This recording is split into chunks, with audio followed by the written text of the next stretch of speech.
Hello, Barbies, Kens, Theys, and Thems. Welcome to Nicole Reacts, a show in which I, Nicole, react to online marketing gurus that I find, that other people help me find, and occasionally even who find me on the internet. My qualifications for marketing snark and commentary are that I've owned a marketing company for the last over 16 years. In that time, I've worked with hundreds of clients on marketing strategy and implementation. So I know a fair bit when it comes to marketing and related topics like search engine optimization and website development. I was not going to record today, but I am having a very good hair day. Also, my house is kind of quiet, so I am carpying the DM both in the hair department and in the quiet house department. So please enjoy both with me. Now, today's person is Alex Hormozi, which we've covered here before. He was one of my top 5 performing videos of last year, in large part because I got a lot of comments. Let me just summarize them. Feel free to go read them if you want, but I'll just summarize them. I'm an unsuccessful troll who doesn't know anything about marketing. If I were to summarize the negative comments that I got on that video. Here's the thing. We can argue about what I know and don't know all you want, but I think we can agree on two things, even if you are a Nicole hater and an Alex Hormozi stan. Number one, just because you make a lot of money does not mean you are magically good at everything. I would say this about Alex Hormozi. I would say this about Oprah. I would say this about anybody who has a lot of money. And the second thing I'm going to say is that just because you have been successful doing something does not mean that you can take that model and drop it to another person, to another industry, and have them be equally successful. And that's the big problem I have with the gurus who sell like a $5,000 course or something like that, right? There is so much in business that is beyond our control in terms of us being successful. Yes, we can do certain things to move us more on the path of success, but things like connections, timing, access to funding, all those things add up to a business being more likely to be successful. And it's really hard to take a framework and drop it into another person because of that reason. I think we can agree on both of those things. Now, I have less of a problem with Alex Hormozi than I do with most gurus. I don't think he's trying to sell an expensive mastermind and stuff like that. He's putting out a lot of free content. He also is selling things like books, which are typically kind of lower priced ways of acquiring knowledge. I have absolutely no problem with that. What I have a problem with is stuff like this, right? This is the title of the thing we're about to watch. I gained 5 million plus followers with this secret method. Now, what he's not saying is if you follow this method, you should have 5 million more Instagram followers, right? That's the implication. He's not saying it, but it is implied. I think we understand that there is probably not one trick that's going to get us 5 million followers. But whenever people reduce my job to these little sound bites of like, oh, if you just know this one thing, or if you just do this one thing, or whatever, like you're going to be successful. I'm here to tell you that having worked in this a long time, and I feel like I'm a relatively intelligent person who has relatively intelligent clients who understand their own businesses, it's not as straightforward as all of that. But that video, because of that title, we're going to watch it today. All right, you ready? So a quick note before we start is that I am corded into the internet. I always am when I'm recording. Wi-Fi is turned off so that it's not trying to go between connections. And I have switched out my Ethernet cord 2 different times. And the internet still seems a little glitchy. I think the final solution will be to move out of this house, which, knock on wood, in the next year, I'll be able to do. But if you're noticing the way that this video is, the way that Alex's video is edited, it's very fast paced. And so it's going to look laggy if there's a bit of a slowness or a reset in the connection. So if things look weird either on his end or my end, it is probably my fault. I am troubleshooting it as much as I can, but I live in the middle of nowhere. I live in an old house and I'm doing the best I can with the internet I got. So thank you for your patience and let's get started.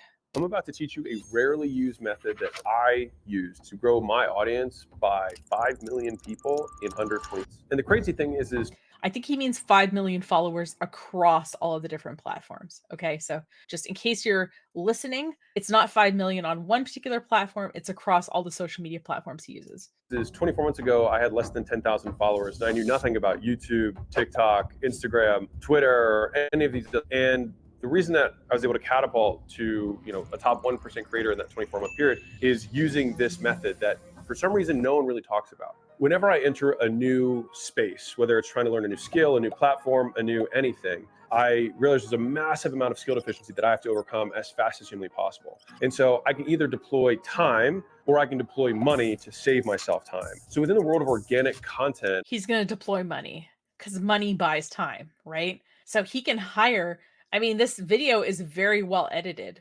He can hire a nice video editor. He can hire somebody who is an expert on running ads at different platforms and things like that, right? So I'm glad that he's saying that part of success involves spending money because it it really does for most people. and I was like, who can I pay to shortcut my path to getting to where they are? So on one hand, I could go to like celebrities, and I did go to some of them, and they would give me their strategies, but it was like very personalized and tailored to them, and I didn't think it would apply to like how I run acquisition.com in my daily life.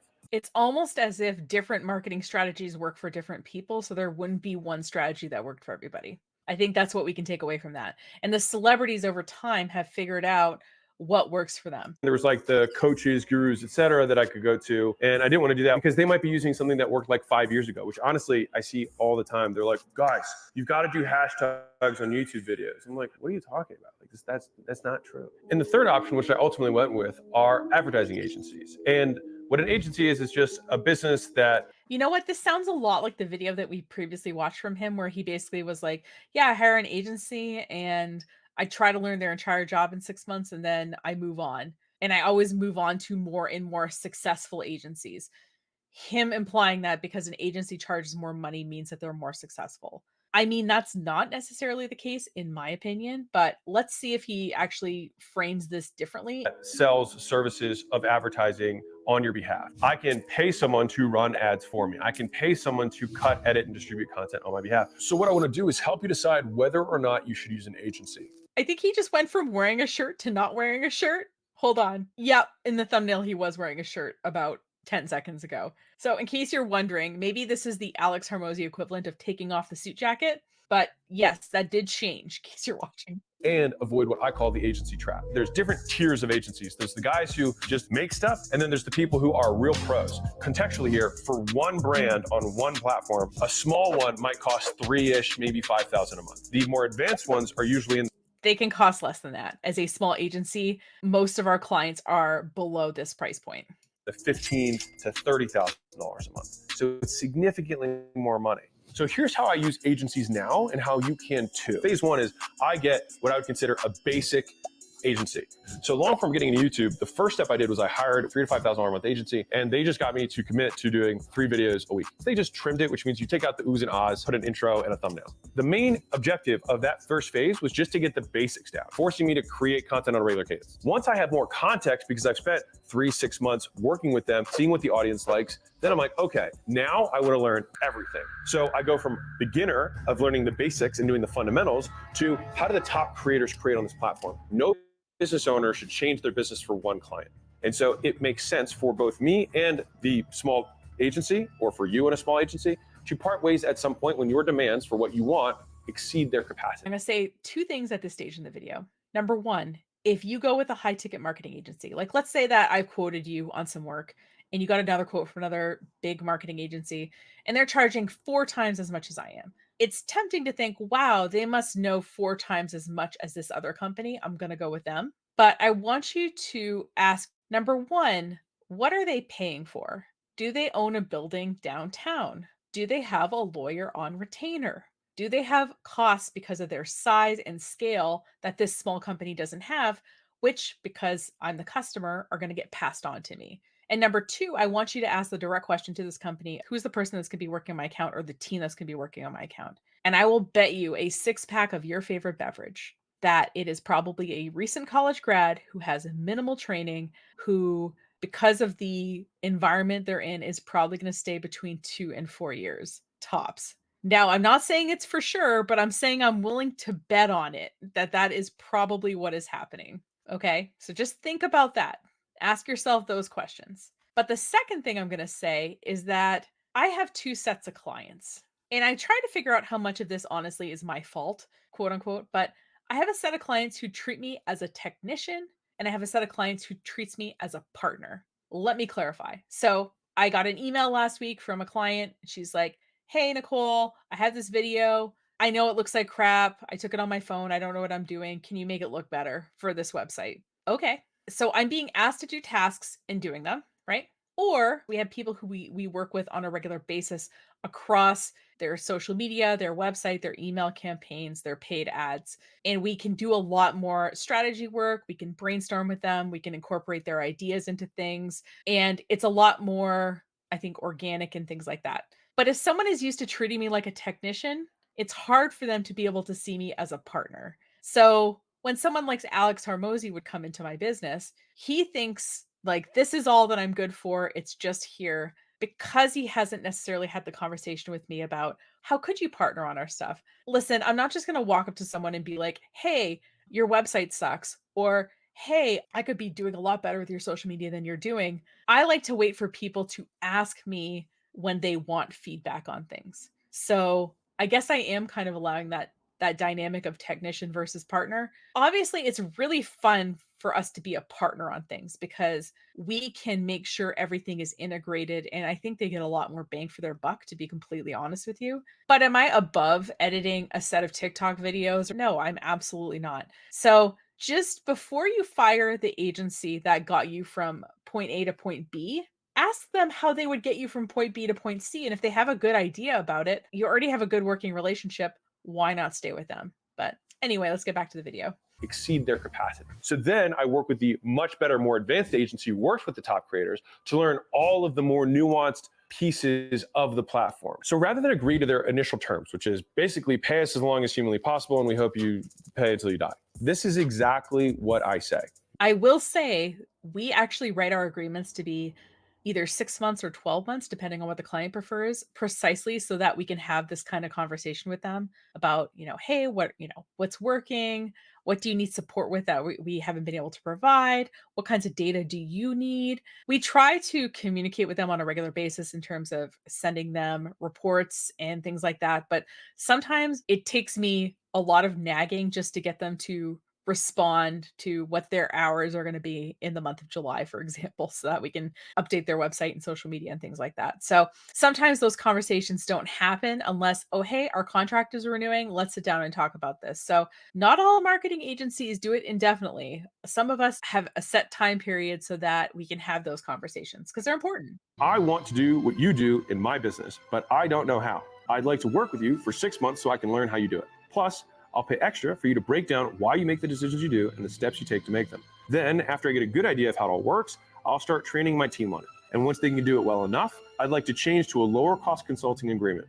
This way, you can still help us if we run into problems. Are you opposed to this? I don't think most people are opposed to this. I have always said that I'm happy training people on what I do, but if they think they can learn, I guess, my entire job in 6 months, I'm not sure how successful they're going to be at that. But I don't mind training and I don't mind giving time to show that what we do can make them successful. When you start that way, I like it because you're starting with very clear intentions. And you're saying, hey, I'm going to commit to 6 months. This is what I want from you. And I'm also saying I'm going to continue to pay you after the engagement's over for a much higher leverage, much more profitable consulting engagement. So that's what a lot of I mean, is it more profitable to pay someone less money? I mean, it's more profitable to you, I think, the business owner, but not necessarily to the marketing agency. agencies would ultimately want. And if I need to pay a little bit more than the agency fee upfront, then I'm willing to do that. I also understand that as I start to train my team on it internally, there will be a period of time where I'm paying both them and my team. So you're paying twice. The thing is that when you do that, you're actually building the enterprise value of your business and you're building the asset that you own rather than being reliant on somebody else who eventually could, if you wanted to, cut you off and then you'd be dead in the water. Or what more realistically happens is they gouge you and they continue to raise the price because they can see how much money you're making from the thing. With that new, I'm struggling to understand why, if someone is making you more money, that you would mind paying them more money. I mean, isn't that how affiliates work or commissions work generally?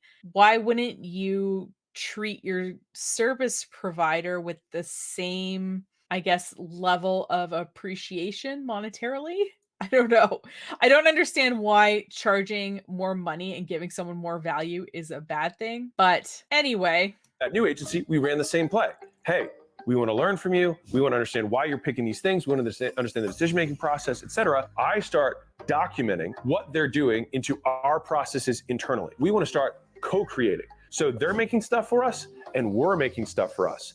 And eventually our stuff for us starts to be as good and eventually better than the stuff that they make for us. And it should be, because I'm only one client of many to them, and I'm basically renting them as fractional labor with expertise at a premium. Once your team has the same amount of expertise or more, they should be better because one, they have more time because they're going to fully allocate their time to you. And secondly, because they will always have more context on your brand than an agent will. By having Okay, but he's leaving out one thing here, right? Which is that part of what you're paying for with an agency is not just their expertise in what they know now, but them keeping up with all of these platforms and how they're changing and adapting their strategies accordingly, right? So there's no way that your staff has the time or bandwidth to keep up with that stuff as well. That's part of what I guess the consulting agreement that he talked about on a once in a while basis would to get your staff trained on what has changed about the platform.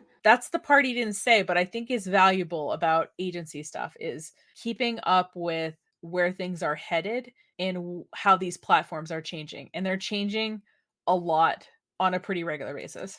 more time and more context, all we have to fill is the gap of expertise. And so once we have the expertise gap, then the in-house team should be better than the advanced team. And then at that point, you decouple and you let them go. You want to make sure that you have a clear deadline for when you want to make that transition. And this is good for a couple reasons. One is because it sets expectations with them. They can also see the LTV and you can talk in terms of that. Let's say it's $6,000 a month. I'm committing to $36,000. All right, so like you're going to get that from me as long as you're not an idiot. But the real is that your team also knows that you're like, hey, we're 1 month down. We got to understand this stuff in 5 months. Hey, we're 2 months down. We got to understand this stuff in 4 months. Gotta love pressuring your team. And so it drives you towards the outcome of getting your team up to speed faster. Now, you have that deadline, but what if your team's not as good as theirs by the time the deadline comes? Well, in my opinion, you either need to change the people or they're not teaching everything that needs to happen. Because if they're low-skilled people are doing better than your team, some who is a problem, either them or you. Let's assume that Some low-skilled person is doing better than your team. So the people you're hiring for $6,000 a month, you're saying are low-skilled? I mean, I hope not. I just think that's a little bit silly. But also, the thing he isn't saying here is that if your staff has other things that they're doing besides learning this marketing stuff, right? They have other work they're doing for you, and somehow that is taking precedence over them learning this thing, that could also increase the amount of time it takes for them to learn their particular skill. Is it that the people you've hired are low skilled, or is it that their jobs require other things of them that are taking up more of their time, not allowing them enough time to learn this content? You could be the problem too, Alex. Just saying. assume that the people are right, and maybe it's just a more complex platform, whatever. I keep going until our team matches theirs. Once our team matches theirs, then I drop it off. We downgrade it to a consulting agreement just for insurance. 1 or 2 months later, if we feel like we're not learning anything on the calls that we have from a consulting perspective, we cut it. And we do so Okay. amicably because I mean, ideally, you treat business relationships as amicably as you can, even if they have to change. I feel like that's a pretty good practice. we set that as the expectation. That's how I grew my YouTube. So now let's approach the same concept, but on a different platform. I didn't understand TikTok at all. I didn't use it. I wasn't on it. I actually had an agency reach out to me outbound, which is not common for me to accept that. But they said, listen, you do no work. So from a value perspective, the offer was, you already have enough content out there. I can repurpose it and make shorts out of it. I was like, okay, sure. If you want to. But do most small businesses have hours and hours of content of them talking on the internet? I would say no. So this is unique to a content creator to be approached and say, hey, you have enough content. I can repurpose it. Most small businesses are not in this position. They do not have this kind of content out there, so they will not get these kind of offers. Do all the work and involve me at nothing and just make content for me? Sounds good. And so that's what they did. And they started getting traction with the short videos. And we're like, okay, this stuff works. And then I fired them and I hired a higher ticket agency. And for me, my director of brand actually had a super deep history on short form content. And so normally I would have had that second phase where I would go for that premium agency. Normally I would have fired them and hired a different agency. But in this case, I'm just going to move it on to my guy that's in-house. But that individual worked at a premium agency.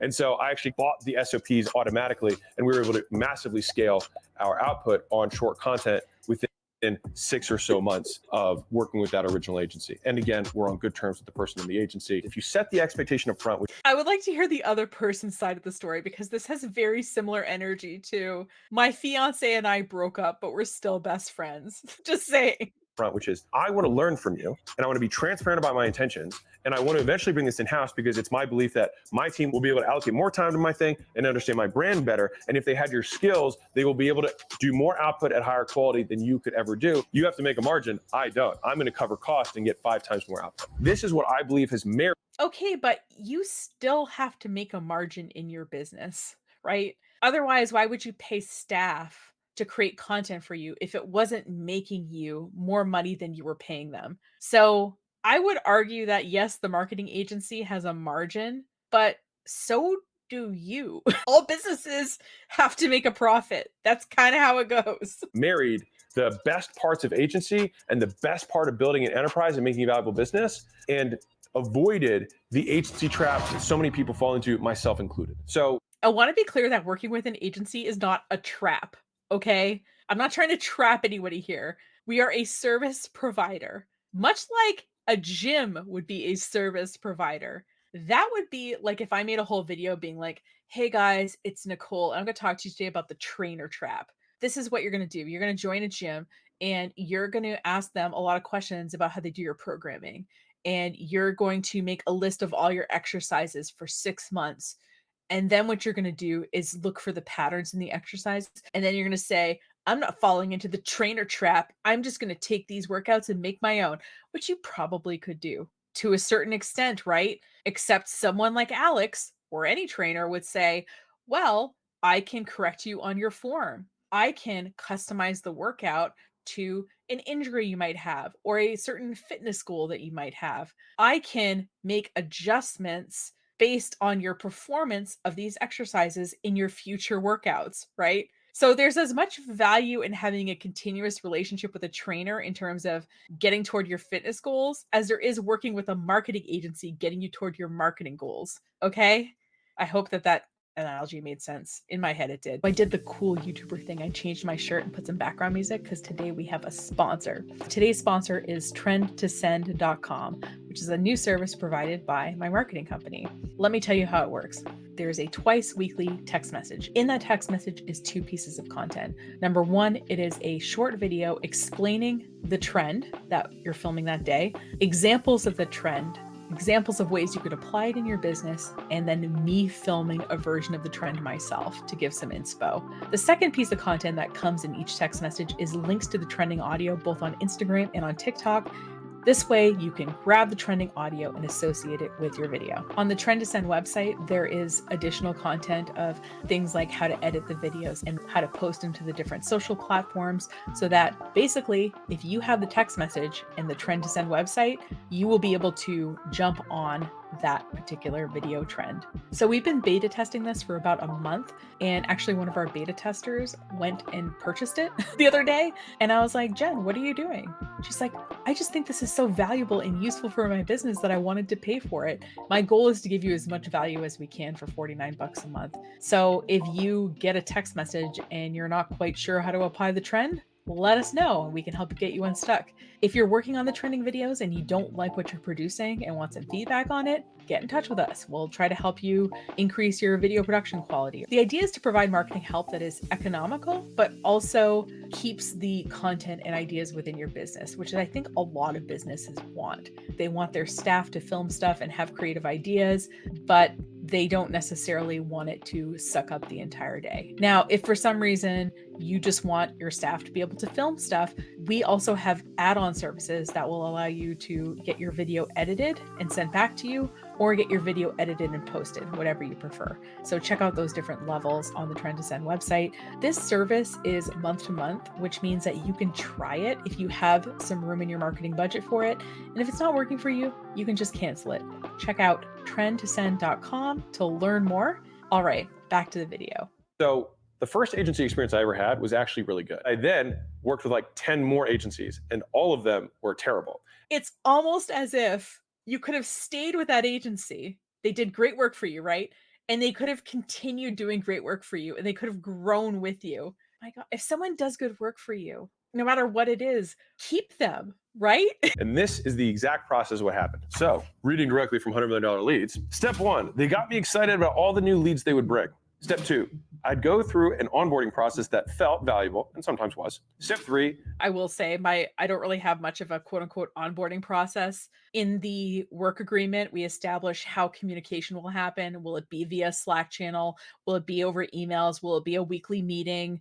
Something like that, right? We talk about sort of access, passwords, things like that. We talk about approval, like who needs to approve things when, how much of a lead time do they need, that kind of thing. So, mostly what we're talking about is sort of processes, but we've had a lot of conversations typically before we even get hired about what their marketing goals are. So, making sure that we understand those goals and as those goals change that they communicate them to us. Basically, if you set up an open channel of communication and you agree to a set amount of deliverables, I think things are going to generally go well. I will say that I do not have a whole onboarding process that feels valuable to people, I'm sure. they assigned their best senior rep to my account. Step four, I saw some results. Step five, they moved my senior rep. This is what's going to happen at a big company, but if you hire a smaller company, the person you're dealing with, you're going to keep dealing with. So, yes, Ben might edit your video, or yes, Jessica might draft the social media content. I'm of the size company that I can look at everything. And if I draft it, I can have someone else look at it within the company. Before anything leaves our docket, it has been looked at by two people. So just know that. Step seven, I complained. Step eight, the senior rep would come back once in a while to make me feel better. Step nine, the results still never got back to where they were before, and I'd eventually cancel. Step 10, I'd search for another So agency and just repeat stick the with the cycle of agency that's insanity. doing good work for you. And if you're experiencing this, obviously move on. But if somebody's doing good work for you, just stick with them. Don't assume that they can't scale with you because it's not accurate. Step 11, for the zillionth time, start wondering why I wasn't getting results like the first time. So how do you decide if using an agency is right for you? First off, do you have more money or more time?